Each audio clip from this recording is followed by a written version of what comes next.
মুঠো হাতের শক্তি বেশি, মুঠো খুললেই তা দুর্বল। তা এমন কি থাকা উচিত এই বন্ধ মুঠোয় যা লাখের সমান? মানসিকতা এবং স্বপ্ন। মানুষ জন্মগ্রহণ করে, তার মানসিকতা সময়ের সাথে উন্নত হয়। মানসিকতা অনুযায়ী সে স্বপ্ন দেখে, আর সেই স্বপ্ন সার্থক করতে সে পরিশ্রম করতে থাকে। কিন্তু খুব গুরুত্বপূর্ণ একটা কথা আছে যা আপনার মনে রাখা উচিত। আপনার এই মানসিকতা, আপনার এই স্বপ্ন, তা যেন আপনার নিয়ন্ত্রণে থাকে। আপনার বন্ধ মুঠোয় যেন এর লাগাম থাকে, আপনি যেন এর প্রভু হন। যদি তা হয় তবেই আপনি লাভবান হবেন। যদি এরা আপনাকে নিয়ন্ত্রণ করতে থাকে, যদি আপনার মুঠো খুলে যায়, না পথ আপনার নিয়ন্ত্রণে থাকবে, না মানসিকতা থাকবে, না স্বপ্ন নিয়ন্ত্রণে থাকবে। আর যদি তাই হয় তাহলে আপনি আপনার ভবিষ্যৎ নষ্ট করে ফেলবেন। তাই নিয়ন্ত্রণ করতে শিখুন নিজের বিচার বুদ্ধি, নিজের মানসিকতা, নিজের স্বপ্নকে। নিজের এই স্বপ্ন পূরণ করুন আর আমার সাথে ভালোবেসে বলুন, রাধা রাধা। প্রত্যেক প্রাণী ভালোভাবে জীবন যাপন করতে চান, এটা তাদের স্বভাবে আছে এবং ভাবাটা অনুচিত নয়। কিন্তু একটা ভালো জীবনের গুরুত্বপূর্ণ অংশ কোনটা? বসবাসের স্থান, সেই স্থান যেখানে আমরা জীবন অতিবাহিত করি। এবার মানুষ ভাবতে পারেন যে একটা ভালো বাসস্থানের অর্থ কি? সেই স্থান যেখানে সহজে জল পাওয়া যায়, যেখানে শুদ্ধ বায়ু পাওয়া যায়, যেখানে আনাজ উৎপন্ন হয়। এটা জীবনযাপনের জন্য পর্যাপ্ত বটে, কিন্তু ভালো জীবনযাপনের জন্য আরও একটা কথা আপনাকে বুঝতে হবে। সাধু, জ্ঞানী, পণ্ডিত ব্যক্তি, এই সকল মহাপুরুষ, এনাদের যে বাসস্থান তা অত্যন্ত বিশেষ হয়। এখানে এক ধরনের বিশেষ ইতিবাচক শক্তি থাকে, এমন একটা স্থান যেখানে দেবতারাও বিচরণ করেন। জীবন আমরা সবাই যাপন করি, কিন্তু জীবনের উদ্দেশ্য শুধুমাত্র জীবন যাপন করা নয়। জীবনের উদ্দেশ্য হল মুক্তি লাভ করা। আর এই সকল সাধু, জ্ঞানী, পণ্ডিত ব্যক্তি, এই সকল মহাপুরুষ আপনাকে মুক্তির পথে নিয়ে যেতে পারেন। কারণ এরা হলেন সেই মহাপুরুষ যারা নিজেদের অন্তরের বিকার, অহংকার, ক্রোধ, বিদ্বেষ, এই সকল দোষগুলিকে ত্যাগ করেছেন, এদের ওপর বিজয় লাভ করেছেন। এমনই একজন ব্যক্তি আপনাকে মুক্তির পথে নিয়ে যেতে পারে। প্রয়োজন হলো শুধুই এনাদের চিনতে পারা, এদের কথা বুঝতে পারা এবং এদের দেখানো পথে চলা। যদি আপনি এটা করতে পারেন, তাহলে এই মন প্রফুল্ল হয়ে বলবে, রাধা রাধা। বিগত দিনের কিছু কথা মনে পড়ে গেল, এক অদ্ভুত ঘটনা যা অমূল্য শিক্ষা দিয়ে যেতে পারে। বিষয় হলো যক্ষের সাথে যুধিষ্ঠিরের কথোপকথন। একবার যক্ষ যুধিষ্ঠিরকে জিজ্ঞেস করলেন, ওনাকে বললেন যে আমার কিছু প্রশ্নের উত্তর যদি আপনি দিতে পারেন, তাহলে আমি আপনার বাকি ভ্রাতাগণকে আবার জীবিত করে তুলব। সেগুলোর মধ্যে খুব গুরুত্বপূর্ণ আর কঠিন একটা প্রশ্ন ছিল, এই সংসারে সব থেকে শ্রেষ্ঠ আশ্চর্য কোনটি? এই প্রশ্ন আমি আপনাকে জিজ্ঞেস করছি। এবার কেউ বলবেন স্বর্ণ দ্বারা নির্মিত লঙ্কা, এটি হলো সংসারের সব থেকে বড় আশ্চর্য। কেউ বলবেন বরফে ঢাকা সেই পর্বত যা আকাশ স্পর্শ করে। কেউ বলবেন সেই সমুদ্র যার গভীরতা মাপা অসম্ভব ব্যাপার। কেউ বলবেন সেই বায়ু যা আমরা দেখতে পাই না, কিন্তু তা আমাদের জীবন দান করে। সংসারের সব থেকে বড় আশ্চর্য কি, সেই প্রশ্নের উত্তর যুধিষ্ঠির দিয়েছিলেন, আর তা ছিল শ্রেষ্ঠ উত্তর এবং উচিত। উনি বলেছিলেন যে সংসারে প্রতিদিন কোনো ব্যক্তি জন্ম লাভ করেন আর কোনো ব্যক্তি মৃত্যুও লাভ করেন। এবার এই কথাটা সবাই জানেন, সবাই বোঝেন যে যখন জন্মেছি তখন কোনো একদিন আমিও অবশ্যই মৃত্যু লাভ করব। এবার যখন এই কথা প্রত্যেকটা মানুষ জানেন, তখন কেন প্রত্যেক মানুষ এই চিন্তায় থাকেন, এই নিয়ে কষ্ট পান, এই নিয়ে ব্যাকুল হয়ে থাকেন যে উনি একদিন মৃত্যু লাভ করবেন, তার থেকে দূরে পালাতে চেষ্টা করেন। বলেন যে আমি মৃত্যু লাভ করতে চাই না। কেন? যেখানে কোনো না কোনো দিন এটা অবশ্যই হবে। এ হলো ব্রহ্ম সত্য। এই যে ব্যাকুলতা, এই ভয়, এই যন্ত্রণা, এই চিন্তা তার মনকে বাঁচতেই দেয় না, এই জীবন অনুভবই করতে দেয় না। সেই জন্য এই চিন্তা, ব্যাকুলতা, ভয় এসবের কি লাভ? কোনো লাভ নেই। সেই জন্য যতক্ষণ জীবনযাপন করছেন প্রত্যেক মুহূর্ত যেন শ্রেষ্ঠ হয়, আনন্দময় হয়, প্রেমের দ্বারা পরিপূর্ণ হয়, সেই চেষ্টা করুন। চেষ্টা করুন যাতে আপনি যে কাজ করছেন তার দ্বারা যেন অন্যের মঙ্গল হয়। এই প্রচেষ্টাই আপনার জীবনকে প্রসন্নতা আর প্রেম দ্বারা ভরিয়ে তুলবে। এই মন সুপ্রসন্ন হয়ে বলবে, রাধা রাধা। এই পুকুর দেখছেন আপনি? বাচ্চা, বৃদ্ধ, যুবক, যাকেই আমি জিজ্ঞেস করব এটা কি, সবার উত্তর সেই একই হবে। উত্তর তখনই বদলাবে যখন প্রশ্ন এটা হবে যে আপনি এই পুকুরে কি করতে চান। কেউ বলবে আমি এমনি এর পাড়ে বসে এই জল স্পর্শ করে ঠান্ডা হাওয়ার আনন্দ অনুভব করতে চাই। কেউ বলবে আমি এই পুকুরে সাঁতার কাটতে চাই। কেউ বলবে কাগজের নৌকা বানিয়ে আমি এতে ভাসিয়ে দিতে চাই। কেউ বলবে আমি মাছ ধরে নিজের জীবন যাপন করতে চাই, ইত্যাদি ইত্যাদি। আপনাকে একটা কথা বলে রাখি, আমাদের জীবনও এই পুকুরেরই মতন, একই রকম। কিন্তু আমরা এই জীবন নিয়ে কি করব সেই সিদ্ধান্ত আমাদের। এই পুকুরে আপনি মুক্তও পাবেন, আবার পাঁকও পাবেন। যদি আপনি মুক্ত পেতে চান তাহলে এই পুকুরের গভীরে আপনাকে যেতে হবে, ততটাই চেষ্টা করতে হবে যতটা করলে আপনি সেই মুক্ত অর্জন করতে পারবেন। না হলে শুধু পাঁকে হাত পড়বে। তাই যা আমি সর্বদা বলে থাকি, সিদ্ধান্ত আপনার। রাধা রাধা। এই সংসারের সব থেকে বড় সুখ কি? কেউ বলবেন নিজের লক্ষ্য প্রাপ্ত করা, কেউ বলবেন ধন উপার্জন করা, কেউ বলবেন নিদ্রাই সব থেকে বড় সুখ, কেউ বলবেন রাজ্য লাভ করা, আবার কেউ বলবেন মাতার হাত থেকে খাবার খাওয়া, আদি ইত্যাদি। কিন্তু যদি সত্যি কথা বলি, এই সংসারের সব থেকে বড় সুখ হলো সেবা করা। কখনো কাউকে সেবা করে দেখুন। এই সেবা দ্বারা অন্য কোনো মানুষের আশীর্বাদ লাভ করাতেই সুখ রয়েছে। আপনার সেবা ভাব দ্বারা যখন কোনো মানুষ নিজের অন্তরাত্মা থেকে আপনাকে আশীর্বাদ করে, তার থেকে বড় সুখ আর কিছুই নেই। কারণ প্রত্যেক মানুষের মধ্যে ঈশ্বর বাস করেন। নরের সেবাই হলো নারায়ণের সেবা।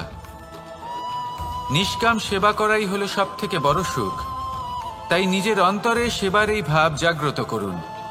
যে সুখের কথা আমি বলছি সেই সুখ অনুভব করেই দেখুন। এই মন সুপ্রসন্ন হয়ে বলবে, রাধা রাধা। বাহ, পুষ্পের সুবাস আমার খুব ভালো লাগে। অত্যন্ত সুন্দর হয় এই পুষ্প। এইভাবে চারিদিকে পুষ্প দেখে মন আনন্দিত হয়ে ওঠে। এবার আপনারা ভেবে দেখুন, আমার চারিদিকে পুষ্প নয়, আগুন আছে। তাহলে কি হবে? আমার শরীর কি জ্বলে যাবে না? অবশ্যই জ্বলবে। শরীরকে কি আগুনের তাপ সহ্য করতে হবে না?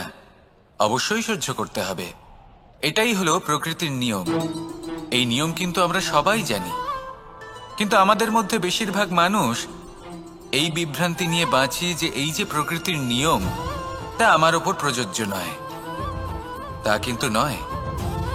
আমাদের চতুর্দিকে এই যে নিসর্গ রয়েছে, আমরা তার কতটা ক্ষতি করি সেটা একবার ভেবে দেখুন। আমরা বনাঞ্চল জ্বালিয়ে দিই, বায়ু দূষিত করি, জল দূষিত করি, প্রাণীদের হত্যা আমরা করি। কেন? এই নিসর্গ আমরা নষ্ট করি, যদিও আমরা জানি যে আমরাও হলাম এই নিসর্গেরই অংশ। এবার দেখুন, শরীরের কোনো অংশে যদি আগুন ধরান, আস্তে আস্তে সমস্ত শরীরও জ্বলে যাবে। সেইভাবেই নিসর্গ যদি নষ্ট হয়ে যায়, তাহলে মনুষ্য জাতিও নষ্ট হয়ে যাবে। তাই এই যে নিসর্গ আপনি দেখছেন, এই পুষ্প, এই বৃক্ষ, বায়ু, জল, এদের সকলকে রক্ষা করুন, নষ্ট নয়। মনে রাখবেন, যদি নিসর্গ থাকে মানুষ থাকবে, যদি নিসর্গ থাকে তাহলেই জীবন থাকবে। আসুন আমার সাথে ভালোবেসে বলুন, রাধা রাধা। এই সংসারে সবাই বলেন আমি অর্জুনের মতো হয়ে উঠতে চাই। সবাই চায় যে তারাও যেন অর্জুনের মতো গান্ডীব লাভ করে। তারাও চায় যে তাদেরকেও মহাদেব এসে পশুপতি অস্ত্র দান করবেন। তারাও এটাই চায় মহাভারতের মতো মহাসংগ্রামে বিজয়ী হতে। কিন্তু সবাই ভুলে যান যে অর্জুন যা হতে পেরেছিলেন সবকিছুই অর্জন করেছিলেন। যদি আপনিও অর্জুনের মতো গান্ডীব লাভ করতে চান, তবে আপনাকেও তার মতোই শ্রেষ্ঠ কাঠ নির্বাচন করতে হবে। সেই কর্ম আপনাকেই করতে হবে। তার প্রত্যঞ্চা যাতে তীব্র হয়, তার জন্য আপনাকে সর্বশ্রেষ্ঠ দড়ি খুঁজে বের করতে হবে। আপনার বাণ যাতে ঘাতক হয়, সেই জন্য আপনাকে নতুন নতুন ধাতু খুঁজে বের করতে হবে। সেই শিক্ষা আপনাকে লাভ করতে হবে, তবেই আপনার ইচ্ছে পূর্ণ হবে। অর্জুন হওয়া বড়ই সরল, যদি আপনি কিভাবে অর্জন করতে হয় তা জানেন। শুধুমাত্র স্বপ্ন দেখেন যারা, তারা কখনোই অর্জন করতে পারবেন না। কিন্তু যদি কেউ অজ্ঞাতবাস ভোগ করতে পারে, যদি কেউ লাক্ষাগৃহ থেকে পালিয়ে বাঁচতে পারে, যদি কেউ কঠোর তপস্যা করতে পারে, প্রতীক্ষা করতে পারে এবং পরিশ্রম করতে পারে, তাহলে সে অর্জুন অবশ্যই হয়ে উঠবে। যদি আপনি অর্জুন হয়ে উঠতে চান, তাহলে কর্ম করতে শিখুন আর আমার সাথে ভালোবেসে বলুন, রাধা রাধা। জীবন থাকলে লক্ষ্য অবশ্যই থাকবে। যদি লক্ষ্য থাকে, তার পথ অবশ্যই থাকবে। যদি পথ থাকে, তাহলে বাধা অবশ্যই থাকবে। আর এর ওপরেই নির্ভর করে যে আমরা জীবনে সফল হব না অসফল, পুরস্কারের ভাগীদার হব নাকি তিরস্কারের। মনে করুন আপনাকে একটা কাজ করতে হবে, আপনাকে পর্বত আরোহণ করতে হবে, আর সেই পথের ঢাল আপনাকে একাধিকবার ফেলে দেবে। পাথর আপনাকে একাধিকবার আহত করবে। এই অবস্থায় কি করবেন? সাধারণ মানুষ বেছে নেয় প্রতিশোধ। সেই পর্বতকে নষ্ট করে দেওয়ার চিন্তা ভাবনা করে, তার ভিতকে নড়িয়ে দেওয়ার কথা ভাবে সেই মানুষ। কিন্তু পর্বতকে তো কেউ নষ্ট করতে পারে না। তাই অসফল হওয়ার সাথে সাথে কুখ্যাতিরও ভাগীদার হয়ে যায় সে। দ্বিতীয় পথ হল পরিবর্তন। যদি আপনি সেই পর্বত ভাঙার পরিবর্তে তাতে সোপান তৈরি করেন, তাহলে আপনিও সেই পর্বতে উঠতে পারবেন, অন্য কেউও তাতে উঠতে পারবে, আগামী প্রজন্মও তাতে উঠতে পারবে, আর সেই আগামী প্রজন্ম সর্বদা আপনার সুনাম করবে। তাই জীবনে প্রতিশোধ নয়, পরিবর্তন বাছুন। বদলা নয়, বদল বেছে নিন। আপনার বাধা আপনার বন্ধু হয়ে যাবে।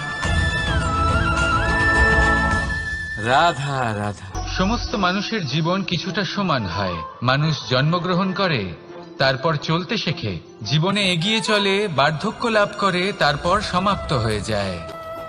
কিন্তু সেই ব্যক্তিরা কারা যারা প্রকৃত অর্থে মনুষ্য জীবন যাপন করেন? এনারা হলেন সেই ব্যক্তি যারা পড়ে গেলেও আবার উঠে দাঁড়ানোর চেষ্টা করেন, নিজের ভেঙে পড়া অস্তিত্বকে আগলে নিয়ে আবার একটা আকার দেওয়ার চেষ্টা করেন, ভগ্ন আশাকে আবার একটা নতুন দিশা দেন। অসফল হওয়ার পরেও থামেন না, আবার এগোতে থাকেন।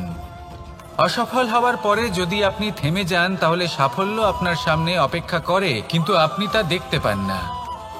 তাই জীবনের সংঘর্ষে অংশগ্রহণ করতে শিখুন। জীবনের সংঘর্ষ থেকে পালাবেন না। আসুন আমার সাথে ভালোবেসে বলুন, রাধা রাধা। একবার একটা শেয়াল বনে বিচরণ করছিল। ও একটা ছোট্ট শাবক দেখতে পেল। ও ভাবল, আজ একেই আমি খাবার হিসেবে গ্রহণ করব। আশেপাশে দেখলেও কেউ দেখছে না তো? কেউ ছিল না।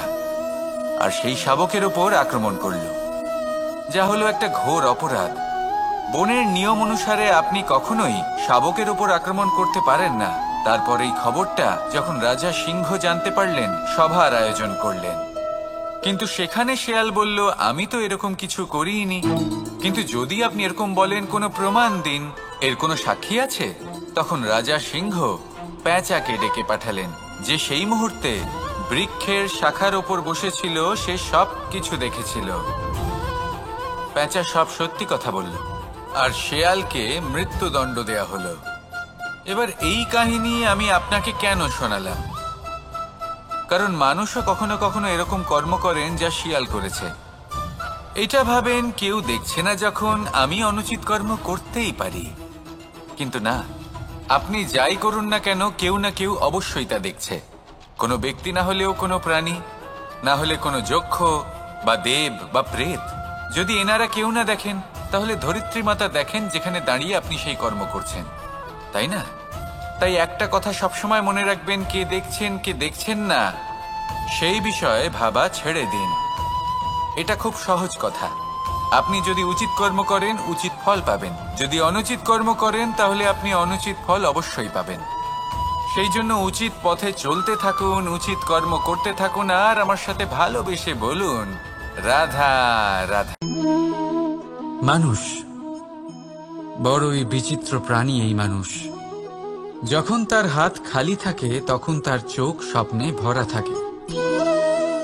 যখন হারাবার কিছুই থাকে না, তখন অর্জন করার চেষ্টা করে যায় সে নির্ভয় হয়ে এগিয়ে চলে, প্রত্যেক সংকট, প্রত্যেক বিপদের সম্মুখীন হয়ে। কিন্তু যখন হাত ভরে যায়, তখন স্বপ্ন দেখাই বন্ধ করে দেয় সে। যা পেয়েছে তা যাতে হারিয়ে না ফেলে, সেই ভয়, সংকট ও বিপদের সম্মুখীন হওয়া বন্ধ করে দেয়। সেই পথটাই ভুলে যায় যাতে চলে সে সাফল্য অর্জন করেছে। এটা অনুচিত। জীবনে যে কোনো পরিস্থিতি আসুক, যে কোনো অবস্থায় থাকুন, আহ্বানগুলোকে স্বীকার করুন। কারণ যদি আপনি সেই আহ্বান স্বীকার করেন, তবেই আপনি এই সংসারকে কিছু দেওয়ার উপযোগী হয়ে উঠবেন। যদি সফল হন, তাহলে এই সংসারকে নেতৃত্ব দিতে পারবেন। আর যদি অসফল হন, তাহলে শিক্ষা পাবেন যে কি করা উচিত নয়। তাই জীবনে আহ্বান স্বীকার করুন, দুশ্চিন্তা নয়। রাধা রাধা। কেউ বলে জীবন খুব ক্ষণস্থায়ী, কেউ বলে জীবন হলো একটা সুন্দর স্বপ্নের মতো, আবার কেউ বলবে জীবন হলো এক কঠোর সত্য। কিন্তু জীবন আসলে কি? জীবন হলো আপনারই প্রতিবিম্ব, একটা দর্পণ। অর্থাৎ আপনি জীবনকে সেইভাবেই পাবেন যেরকম আপনি নিজেকে প্রতিপন্ন করবেন। যদি আপনি দর্পণের দিকে তাকিয়ে হাসেন, তাহলে আপনি সামনে হাসি মুখী দেখতে পাবেন। এবার যদি আপনি গম্ভীর হয়ে থাকেন, তাহলে আপনি একজন রুষ্ট ব্যক্তি দেখতে পাবেন। শেষে সবথেকে বেশি গুরুত্বপূর্ণ হলো আপনার চেষ্টা। আপনাকে সবসময় চেষ্টা করতে হবে যাতে আপনি নিজেকে প্রসন্ন এবং ইতিবাচক মনোভাবে রাখেন। এটা হলো আপনারই উত্তরদায়িত্ব, তাকে পালন করুন। এই মনকে প্রসন্ন রাখুন, এই সংসারকে সুন্দর বলে মনে হবে। আর এই মন প্রসন্ন হয়ে বলবে, রাধা রাধা। এই বৃহৎ বৃক্ষকে দেখুন, অত্যন্ত শক্তিশালী বৃক্ষ। এটা সবারই প্রিয়। তা সে ছোট হোক বা বড়, বৃদ্ধ হোক বা জোয়ান, সবাই ভালোবাসে এই বৃক্ষকে।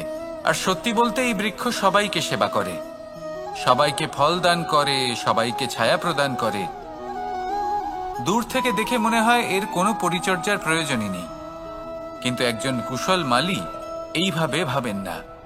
তিনি সময় অন্তরে খুব খুঁটিয়ে এই গাছ নিরীক্ষণ করেন, দেখতে থাকেন। যদি কোনো এমন শাখা থাকে যা রোগগ্রস্ত, তাহলে সেটা কেটে আলাদা করে দেন।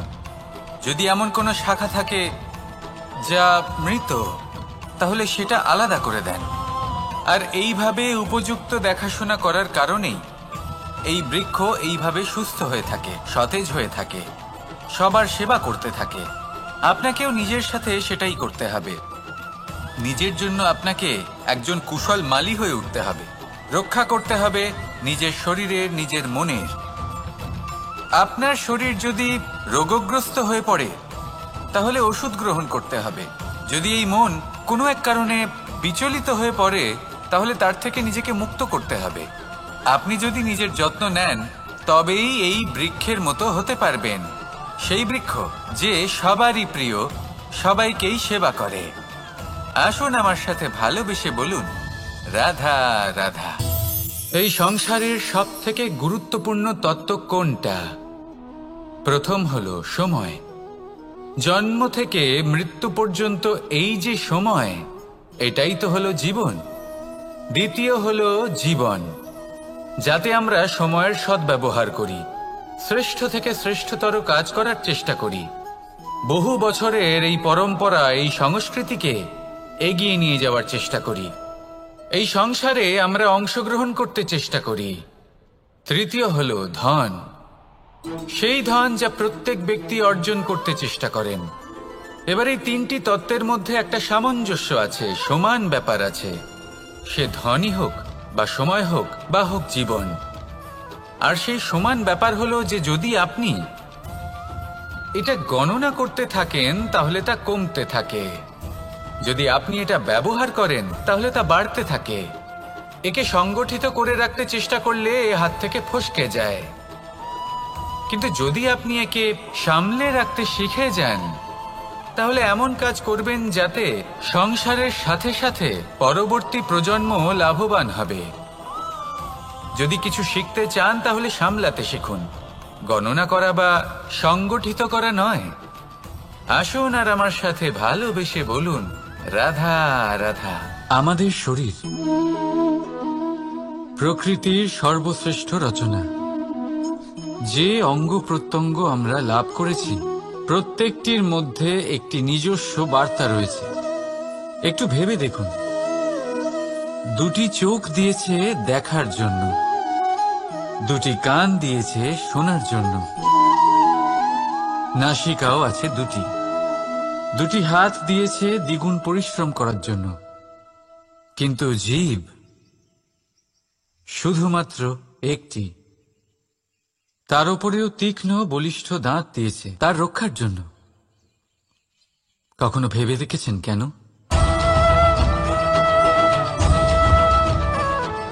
কারণ শব্দ আর শব্দের প্রয়োগ মানুষের সবচেয়ে বড় অস্ত্র, যার প্রয়োগ যত ভেবেচিন্তে করা যায় মানুষ তার জীবনে ততটাই উপরে উঠতে পারে। তাহলে মনে রাখুন, দেখুন, শুনুন আর বুঝুন বেশি, বলুন কম। রাধা রাধা। আমরা সকলে শক্তি অনুভব করতে চাই। এবার যদি আপনাকে জিজ্ঞেস করা হয় যে সবথেকে বেশি শক্তির অনুভব কোথা থেকে করা সম্ভব, তখন কেউ কেউ বলবেন পুষ্টিকর আহার গ্রহণ করলে, ব্যায়াম করলে, কেউ বলবেন ধন লাভ করলে, বন্ধুদের থেকে, পরিবারের থেকে, আদি ইত্যাদি। এইভাবে আপনি শক্তির অনুভব অবশ্যই করতে পারেন, কিন্তু সবথেকে বেশি শক্তির অনুভব যদি আপনি করতে চান তাহলে তা পাবেন শুধু একতার দ্বারা, সংগঠনের দ্বারা। যদি আপনাকে উদাহরণ দিই, নিজের এই হাতটাকে দেখুন, 5টা আঙুল রয়েছে। কোনো একটা বস্তুকে নিজের একটা আঙুল দ্বারা তুলে ধরার চেষ্টা করে দেখুন, বড়ই কষ্ট হবে। তখন আপনি বুঝতে পারবেন যখন এই 5টি আঙুল একত্রিত হয় তখন কোনো কাজ কতটা সহজ হতে পারে। এটাই হলো শক্তি, একতার। সব থেকে ভালো উদাহরণ যদি আপনাকে দিই তাহলে বাঁশি। এই বাঁশি থেকে অত্যন্ত মধুর সুর নির্গত হয় যা সবার মন প্রসন্ন করে দেয়। এই কথা সত্যি, কিন্তু এই বাঁশি আমি একটা বা দুটো আঙুল দিয়ে বাজাতে পারবো না। আমাকে প্রত্যেকটা আঙুল ব্যবহার করতেই হবে, তবেই এর থেকে মধুর সুর নির্গত হবে যা সকলকে প্রসন্ন করবে, ঠিক কিনা? ঠিক এইভাবেই যদি আপনি চান যে আপনার জীবনরূপী বাঁশি থেকেও মধুর সুর নির্গত হোক বা সবার মনকে প্রসন্ন করে তুলুক, তাহলে আপনাকেও জীবনে একতা নিয়ে আসতেই হবে। আপনি একাও কর্ম করতে পারেন, পথ চলতেও পারেন, সামনেও এগোতে পারেন, সাফল্যও লাভ করতে পারেন।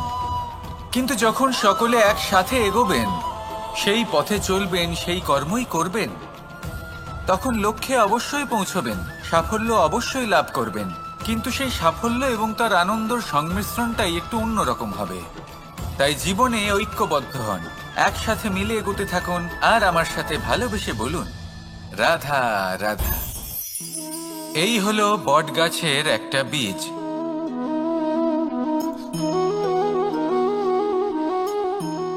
চলুন এটা রোপণ করা যাক, একটু জল দেওয়া যাক।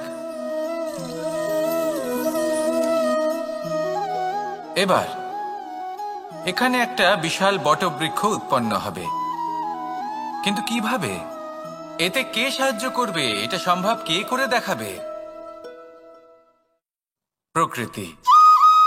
আগে হ্যাঁ, এই সংসারে যা কিছু উৎপন্ন হয়, যা কিছু নষ্ট হয়, তার জন্য প্রকৃতি দায়ী হন। এই প্রকৃতির কারণেই তো রৌদ্র আসে, প্রকৃতির কারণেই বৃষ্টি হয়, জল পাওয়া যায়। তার কারণেই এই বটের বীজ তা এক বিশাল বটবৃক্ষে পরিণত হবে। কিন্তু একজন মানুষকে দেখুন, মানুষ বলবে এই বৃক্ষে আমার অধিকার রয়েছে। কেন? কারণ আমি এই বীজ বপন করেছি। এবার সমস্ত কাজ প্রকৃতি করবে, আর সমস্ত শ্রেয় মানুষ নিয়ে যাবে। এটা কি উচিত? কখনোই নয়। এবার এর উত্তর প্রকৃতিতেই লুকোনো আছে। কখনো কোনো পাখিও এই বীজ রোপণ করে, সেখানে বৃক্ষ উৎপন্ন হয়, তাতে ফল আসে, সেই পাখি সেই ফল খায়, কিন্তু সেখানকার বাকি পাখি এবং প্রাণীদের সেই ফল খেতে বারণ করে না। সেই বৃক্ষের ওপর নিজের অধিকার প্রমাণ করতে চেষ্টা করে না, সবার মধ্যে ভাগ করে দেয়। আর এটাই আমাদেরও করা উচিত। যা প্রকৃতি থেকে আসছে তা আবার প্রকৃতিতেই ফিরে যেতে দিন। এটা অত্যন্ত প্রয়োজনীয়। পাখিদের মতো হতে চেষ্টা করুন, তবেই আপনার এই মন আকাশে উড়তে থাকবে আর সুপ্রসন্ন হয়ে বলবে, রাধা রাধা। দু রকমের প্রাকৃতিক বেগ থাকে। প্রথম হলো বর্ষা। যখন এর বর্ষণ হয় তখন মাটিকে শীতল করে নতুন ফসল ফলায়। আর দ্বিতীয় হয় পবন, যা আমাদের সর্বদা শ্বাসবায়ু প্রদান করে। অশান্ত এই মনকে শান্তি প্রদান করে, এই ক্লান্ত শরীরে স্ফূর্তি প্রদান করে। আমাদের জীবনে যত আবেগ আছে তা হয় বর্ষার মতো হওয়া উচিত, নয় হওয়া উচিত পবনের মতো। ক্রোধ, মতভেদ, বিবাদ, এগুলো হওয়া উচিত বর্ষার মতো। অর্থাৎ কিছু সময় পরে যেন এরা নিজে থেকেই ছিন্ন ভিন্ন হয়ে চলে যায়। আর যদি পবনের মতো কোনো আবেগ থাকা উচিত, তা হলো প্রেম, যা সর্বদা শ্বাসবায়ু প্রদান করে, সবসময় সাথে থাকে। একে আমরা অনুভব করতে পারি না, কিন্তু এ আমাদের অনুভব করার জন্য প্রাণবায়ু প্রদান করে। আর যখন চক্রবাতের মতো সে ভয়ঙ্কর হয়ে ওঠে, তখন সমগ্র সংসার বদলে দেয়। এর সারমর্ম একটাই, শক্তি। মতভেদ, ক্রোধ, বিবাদের মধ্যে নেই। শক্তি যদি থাকে, তা আছে প্রেমের মধ্যে। তাই এই প্রেমকে মনের মধ্যে রাখুন আর আমার সাথে বলুন, রাধা রাধা। ঘৃণা, প্রেম, রেগে যাওয়া, মান ভাঙানো, ভুলে যাওয়া, এই সকল অনুভূতি মানুষের জীবনে অত্যন্ত গুরুত্বপূর্ণ। মানুষের এই অনুভূতিগুলো না থাকলে মানুষ একটা যন্ত্রের থেকে বেশি আর কিচ্ছু না। কিন্তু এই অনুভূতি আপনি ভুল দিকে চালিত করলে এরাও আপনাকে আর মানুষের মতো বাঁচতে দেবে না। যদি ঘৃণার কথা বলেন, যদি আপনি কোনো ব্যক্তিকে ঘৃণা করেন, সেটা কেন? ব্যক্তিকে ঘৃণা করবেন কেন? ঘৃণা করুন তার স্বভাবগুলিকে, সেই স্বভাবগুলিকে যা সেই ব্যক্তিকে অপ্রিয় করে তুলছে। কারণ স্বভাব পাল্টানো যায়। সেইভাবেই রাগ করুন, কিন্তু তাদের কথায়, তাদের ওপরে নয়। কারণ কথা বদলে দেওয়া সম্ভব। ভুলতে হলে ভুলুন তাদের ত্রুটি, তাদের নয়, কারণ ভুল অবশ্যই শুধরে নেওয়া যায়। প্রেম করুন তবে তাদের আত্মার সাথে, তাদের অনুভূতির সাথে, শরীরের সাথে নয়, কারণ শরীর হলো নশ্বর। বলুন কিন্তু খারাপ ভাবে নয়, ভালোবেসে। রাধা রাধা। মুঠো হাতের শক্তি বেশি, মুঠো খুললেই তা দুর্বল। তা এমন কি থাকা উচিত এই বন্ধ মুঠোয় যা লাখের সমান? মানসিকতা এবং স্বপ্ন। মানুষ জন্মগ্রহণ করে, তার মানসিকতা সময়ের সাথে উন্নত হয়। মানসিকতা অনুযায়ী সে স্বপ্ন দেখে, আর সেই স্বপ্ন সার্থক করতে সে পরিশ্রম করতে থাকে। কিন্তু খুব গুরুত্বপূর্ণ একটা কথা আছে যা আপনার মনে রাখা উচিত। আপনার এই মানসিকতা, আপনার এই স্বপ্ন, তা যেন আপনার নিয়ন্ত্রণে থাকে। আপনার বন্ধ মুঠোয় যেন এর লাগাম থাকে, আপনি যেন এর প্রভু হন। যদি তা হয় তবেই আপনি লাভবান হবেন। যদি এরা আপনাকে নিয়ন্ত্রণ করতে থাকে, যদি আপনার মুঠো খুলে যায়, না পথ আপনার নিয়ন্ত্রণে থাকবে, না মানসিকতা থাকবে, না স্বপ্ন নিয়ন্ত্রণে থাকবে। আর যদি তাই হয় তাহলে আপনি আপনার ভবিষ্যৎ নষ্ট করে ফেলবেন। তাই নিয়ন্ত্রণ করতে শিখুন নিজের বিচার বুদ্ধি, নিজের মানসিকতা, নিজের স্বপ্নকে। নিজের এই স্বপ্ন পূরণ করুন আর আমার সাথে ভালোবেসে বলুন, রাধা রাধা। প্রত্যেক প্রাণী ভালোভাবে জীবন যাপন করতে চান, এটা তাদের স্বভাবে আছে এবং ভাবাটা অনুচিত নয়। কিন্তু একটা ভালো জীবনের গুরুত্বপূর্ণ অংশ কোনটা? বসবাসের স্থান, সেই স্থান যেখানে আমরা জীবন অতিবাহিত করি। এবার মানুষ ভাবতে পারেন যে একটা ভালো বাসস্থানের অর্থ কি? সেই স্থান যেখানে সহজে জল পাওয়া যায়, যেখানে শুদ্ধ বায়ু পাওয়া যায়, যেখানে আনাজ উৎপন্ন হয়। এটা জীবনযাপনের জন্য পর্যাপ্ত বটে, কিন্তু ভালো জীবনযাপনের জন্য আরও একটা কথা আপনাকে বুঝতে হবে। সাধু, জ্ঞানী, পণ্ডিত ব্যক্তি, এই সকল মহাপুরুষ, এনাদের যে বাসস্থান তা অত্যন্ত বিশেষ হয়। এখানে এক ধরনের বিশেষ ইতিবাচক শক্তি থাকে, এমন একটা স্থান যেখানে দেবতারাও বিচরণ করেন। জীবন আমরা সবাই যাপন করি, কিন্তু জীবনের উদ্দেশ্য শুধুমাত্র জীবন যাপন করা নয়। জীবনের উদ্দেশ্য হল মুক্তি লাভ করা। আর এই সকল সাধু, জ্ঞানী, পণ্ডিত ব্যক্তি, এই সকল মহাপুরুষ আপনাকে মুক্তির পথে নিয়ে যেতে পারেন। কারণ এরা হলেন সেই মহাপুরুষ যারা নিজেদের অন্তরের বিকার, অহংকার, ক্রোধ, বিদ্বেষ, এই সকল দোষগুলিকে ত্যাগ করেছেন, এদের ওপর বিজয় লাভ করেছেন। এমনই একজন ব্যক্তি আপনাকে মুক্তির পথে নিয়ে যেতে পারে। প্রয়োজন হলো শুধুই এনাদের চিনতে পারা, এদের কথা বুঝতে পারা এবং এদের দেখানো পথে চলা। যদি আপনি এটা করতে পারেন তাহলে এই মন প্রফুল্ল হয়ে বলবে, রাধা রাধা। বিগত দিনের কিছু কথা মনে পড়ে গেল, এক অদ্ভুত ঘটনা যা অমূল্য শিক্ষা দিয়ে যেতে পারে। বিষয় হলো যক্ষের সাথে যুধিষ্ঠিরের কথোপকথন। একবার যক্ষ যুধিষ্ঠিরকে জিজ্ঞেস করলেন, ওনাকে বললেন যে আমার কিছু প্রশ্নের উত্তর যদি আপনি দিতে পারেন তাহলে আমি আপনার বাকি ভ্রাতাগণকে আবার জীবিত করে তুলব। সেগুলোর মধ্যে খুব গুরুত্বপূর্ণ আর কঠিন একটা প্রশ্ন ছিল, এই সংসারের সব থেকে শ্রেষ্ঠ আশ্চর্য কোনটি? এই প্রশ্ন আমি আপনাকে জিজ্ঞেস করছি। এবার কেউ বলবেন স্বর্ণ দ্বারা নির্মিত লঙ্কা, এটি হলো সংসারের সব থেকে বড় আশ্চর্য। কেউ বলবেন বরফে ঢাকা সেই পর্বত যা আকাশ স্পর্শ করে। কেউ বলবেন সেই সমুদ্র যার গভীরতা মাপা অসম্ভব ব্যাপার। কেউ বলবেন সেই বায়ু যা আমরা দেখতে পাই না, কিন্তু তা আমাদের জীবন দান করে। সংসারের সব থেকে বড় আশ্চর্য কি, সেই প্রশ্নের উত্তর যুধিষ্ঠির দিয়েছিলেন, আর তা ছিল শ্রেষ্ঠ উত্তর এবং উচিত। উনি বলেছিলেন যে সংসারে প্রতিদিন কোনো ব্যক্তি জন্ম লাভ করেন আর কোনো ব্যক্তি মৃত্যুও লাভ করেন। এবার এই কথাটা সবাই জানেন, সবাই বোঝেন, যে যখন জন্মেছি তখন কোনো একদিন আমিও অবশ্যই মৃত্যু লাভ করব। এবার যখন এই কথা প্রত্যেকটা মানুষ জানেন, তখন কেন প্রত্যেক মানুষ এই চিন্তায় থাকেন, এই নিয়ে কষ্ট পান, এই নিয়ে ব্যাকুল হয়ে থাকেন যে উনি একদিন মৃত্যু লাভ করবেন, তার থেকে দূরে পালাতে চেষ্টা করেন। বলেন যে আমি মৃত্যু লাভ করতে চাই না। কেন? যেখানে কোনো না কোনো দিন এটা অবশ্যই হবে।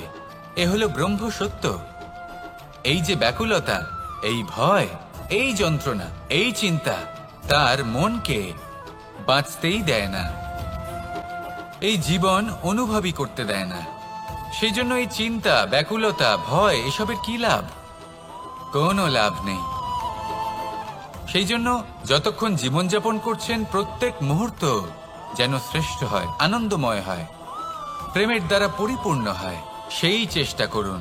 চেষ্টা করুন যাতে আপনি যে কাজ করছেন তার দ্বারা যেন অন্যের মঙ্গল হয়। এই প্রচেষ্টাই আপনার জীবনকে প্রসন্নতা আর প্রেম দ্বারা ভরিয়ে তুলবে। এই মন সুপ্রসন্ন হয়ে বলবে, রাধা রাধা। এই পুকুর দেখছেন আপনি? বাচ্চা, বৃদ্ধ, যুবক, যাকেই আমি জিজ্ঞেস করব এটা কি, সবার উত্তর সেই একই হবে। উত্তর তখনই বদলাবে যখন প্রশ্ন এটা হবে যে আপনি এই পুকুরে কি করতে চান। কেউ বলবে আমি এমনি এর পাড়ে বসে এই জল স্পর্শ করে ঠান্ডা হাওয়ার আনন্দ অনুভব করতে চাই। কেউ বলবে আমি এই পুকুরে সাঁতার কাটতে চাই। কেউ বলবে কাগজের নৌকা বানিয়ে আমি এতে ভাসিয়ে দিতে চাই। কেউ বলবে আমি মাছ ধরে নিজের জীবন যাপন করতে চাই, ইত্যাদি ইত্যাদি। আপনাকে একটা কথা বলে রাখি, আমাদের জীবনও এই পুকুরেরই মতন, একই রকম।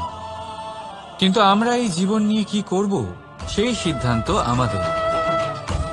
এই পুকুরে আপনি মুক্তও পাবেন, আবার পাঁকও পাবেন। যদি আপনি মুক্ত পেতে চান তাহলে এই পুকুরের গভীরে আপনাকে যেতে হবে। ততটাই চেষ্টা করতে হবে যতটা করলে আপনি সেই মুক্ত অর্জন করতে পারবেন। না হলে শুধু পাঁকে হাত পড়বে।